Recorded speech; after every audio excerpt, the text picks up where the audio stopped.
បាទសូមគោរពនឹងជម្រាបសួរពុកម៉ែបងប្អូនថ្ងៃនេះគឺជា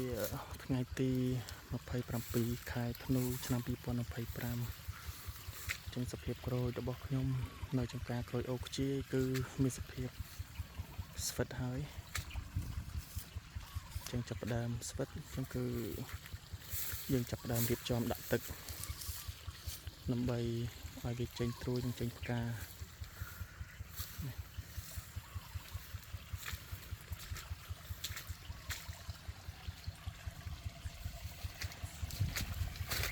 គឺមានសភាពស្វិតខ្លាំងទៀតទៅ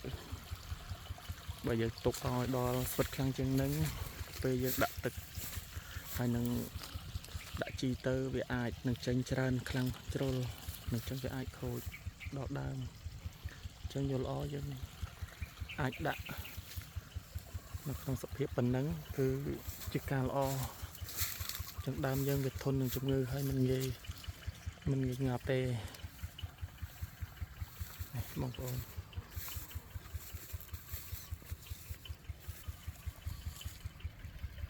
ចឹងបន្ទាប់ពីដាក់ទឹកលើកទី1នេះរួចមួយសប្តាហ៍ក្រោយមកមួយសប្តាហ៍ទៅប្រហែលជា10ថ្ងៃអញ្ចឹង